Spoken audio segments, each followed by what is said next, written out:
Un samedi matin où j'avais la garde de mes enfants, on était encore tous au lit, collés les uns aux autres en train de regarder un petit film et mon téléphone était resté sur silencieux après la nuit. Et quand j'ai allumé mon téléphone, j'avais je ne sais combien d'appels et de messages d'une des personnalités dont on s'occupait qui était en rage parce que la personne qui devait venir la chercher en voiture pour l'emmener faire une émission ne s'était pas réveillée, ne l'avait pas emmenée. Et donc il y a eu vraiment quelque chose de très profond et de très fort qui est monté de moi et un grand stop. Je me suis dit, mais combien de temps tu vas encore accepter ça? Et j'ai dit, plus jamais. Bonjour, je m'appelle Isabelle. J'étais office manager dans un cabinet d'avocats parisien et j'ai décidé de quitter Paris pour m'installer à la campagne où j'ai repris le café de mon village. Mon papa était militaire, donc j'ai beaucoup déménagé quand j'étais enfant. Je suis née en Allemagne et après on a déménagé tous les 2 ans pendant toute mon enfance. La relation avec mes parents était avec des hauts et des bas. C'était un petit peu compliqué à l'adolescence surtout parce que j'avais un papa qui était quand même assez strict, assez autoritaire et j'étais une personnalité, je pense, quand même assez créative et donc il y avait parfois des frictions entre lui et moi. Par exemple, j'avais pas trop le droit de porter du rose, ni d'avoir la frange, évidemment pas le droit de me maquiller, ni trop de porter des bijoux. Il se demandait un peu cette fille-là, comment il allait la gérer en fait. Il était peut-être un petit peu désarçonné ou inquiet aussi de savoir un peu comment j'allais évoluer. Et voilà. Donc c'était surtout ses peurs en fait qui s'exprimaient. J'ai eu 2 bacs parce que le premier je l'ai passé en Nouvelle-Calédonie et comme l'année scolaire est décalée, j'ai eu mon bac là-bas en décembre. Et mes parents m'ont obligée à repartir au lycée du mois de janvier à juin en métropole. J'étais à Bordeaux et voilà, donc j'ai eu 2 bacs. Ça sert absolument à rien d'avoir 2 bacs dans la vie. Et ensuite j'ai fait des études de droit. Voilà, à l'époque j'avais bien envie d'être juge pour enfants. Et voilà, et je pense qu'il y avait une part de moi qui avait besoin de cette rigueur et c'est des études qui m'ont demandé beaucoup de travail, beaucoup d'investissement, surtout que j'étais toute seule en métropole. Puisque mes parents étaient en Calédonie, donc ça a été assez difficile. Et on s'appelait une fois par mois, quoi, parce que ça coûtait à peu près à l'époque 20 francs la minute. Pendant mes études, j'ai rencontré donc mon mari, Thierry, qui était calédonien depuis plusieurs générations. Entre nous, ça a matché immédiatement parce que la Calédonie nous a forcément reliés. On a énormément travaillé tous les deux, lui en médecine, moi en droit. Et j'ai très vite compris que dans une vie de couple où on aurait tous les deux une vie intense, lui médecin et moi juge, magistrat, ça serait compliqué. Donc très rapidement, j'ai décidé de pas tenter la magistrature. J'ai pas considéré ça comme un sacrifice parce que mon mari était vraiment un médecin né. Il était beaucoup plus médecin que moi, j'étais magistrate dans l'âme, quoi. Il a obtenu un poste de neurologue à Paris et on n'avait jamais envisagé une seconde de vivre à Paris. Donc ça a été un très gros choc. Quand on sort du métro par les escaliers et qu'on a ce froid et cette pluie qui nous dégouline des escaliers quand on arrive au niveau de la rue, non mais ça, pour moi, c'est un des pires moments. On a eu une petite fille très vite. Et ensuite j'ai eu 2 garçons et bon, malheureusement on s'est séparés avec Thierry, mon premier mari, et donc j'ai dû reprendre un peu en urgence un métier. J'ai rencontré l'avocat avec qui j'ai travaillé, qui est devenu mon client, et puis de fil en aiguille on a sympathisé, et comme il lançait une nouvelle activité en France qui s'appelait la fiducie, je suis allée développer tout cet aspect de la fiducie avec lui dans son nouveau cabinet. L'avocat fiduciaire, c'est quelqu'un qui en fait devient propriétaire des attributs de la personnalité de la personne, donc sa voix, son image, ce qu'elle peut exploiter et qui peut être rémunérateur pour elle.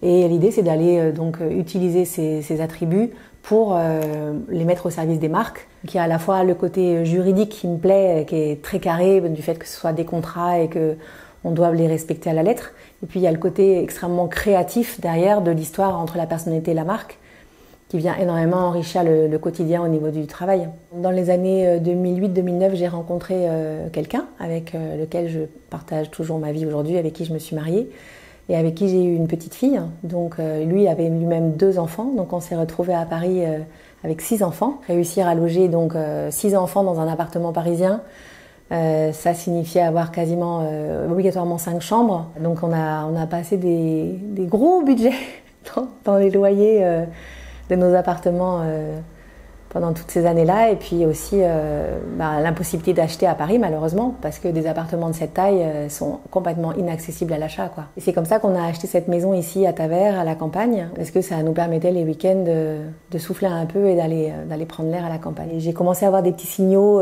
d'alerte, notamment un matin où je pense que j'ai fait une sorte de burn-out très court, très fugace. Mais je me suis préparée comme tous les jours, j'étais prête à partir en scout, j'avais mon casque à la main, mon sac à la main, mes chaussures, tout. Et je me suis assise sur la chaise dans l'entrée et j'étais incapable de bouger. J'avais une réunion et tout le monde m'a téléphoné, mais t'es où, t'es en retard? Et j'ai dit, mais en fait, je suis tétanisée. J'avais une sorte de perte de sens à ce que je faisais. Un samedi matin où j'avais la garde de mes enfants, on était encore tous au lit, collés les uns aux autres en train de regarder un petit film et mon téléphone était resté sur silencieux après la nuit.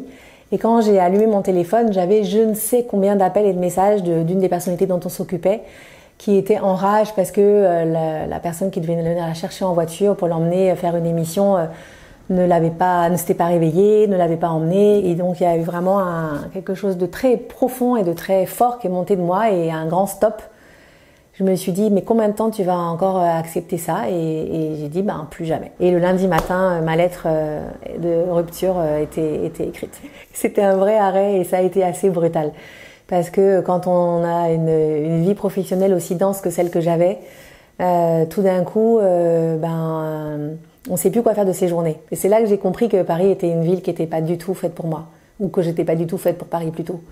Voilà, que c'était beaucoup trop grand et qu'il pourrait rien se passer pour moi dans cette ville de nouveau. Déménager et venir m'installer à Tavers, ça a plutôt été une bonne décision au départ. Quand je venais les week-ends, en fait, Linda était finalement ma première amie ici.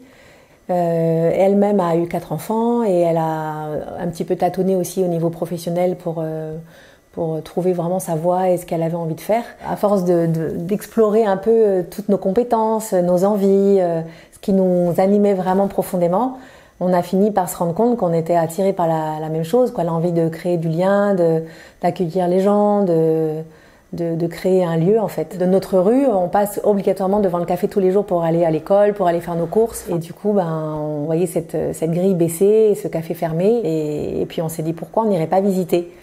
Et voilà, on a visité et ça nous a plu. Je me suis dit mais en fait, il faut que je me forme, il faut qu'on ouvre une partie restauration digne de ce nom. Mais il faut que je me forme et c'est là que je me suis dit il faut que je prépare le CAP cuisine. L'atelier des chefs, ça a été vraiment les plus réactifs.